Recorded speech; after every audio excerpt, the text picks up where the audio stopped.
आन्दायदों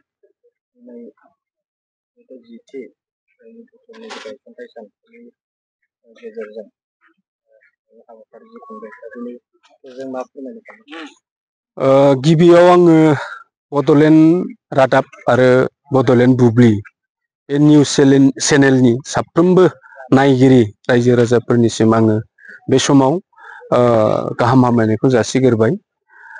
बिश्वनाथ जिल्ला जि इउपिपिएल राजखान्थि हान्जा बियो दिनै इउपिपिएल राजखान्थि हान्जानि जिथि गायसनथाइ सान बेखौ जोङो दिनै खुंनो मोननानै गिबियाव जोङो गोजोननायखौ जासिग्रोदों।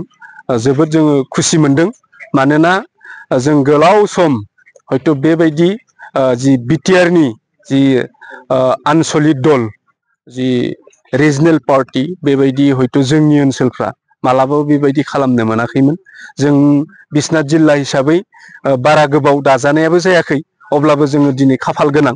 बिनि थाखाय आङो गिबियाव साबायखर होनांगोन बिटिआरनि सिएम मानगोनां प्रमद बर' सार बिथांखौ, जिहेथु इउपिपिएल राजखान्थि हान्जानि आफादगिरि आरो आगुनि जि फाउन्डार आफादगिरि इउजि ब्रह्म सार बिथांखौबो आङो रोजा रोजा साबायखर जासिदों।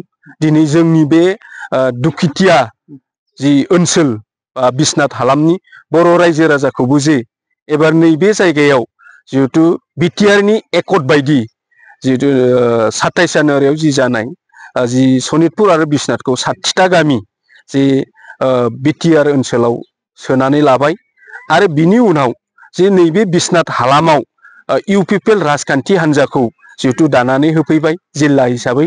बिनि थाखाय आङो गिबियाव बिथां सारमोनखौ रोजा रोजा साबायखर जासिगोरो। मानोना नैबे जोंनि इउपिपिएल बिश्वनाथ जिल्ला इउपिपिएल राजखान्थि हान्जानि सिङाव गासै 14था गामि जिहेतु बिटिआरआव हाबबाय।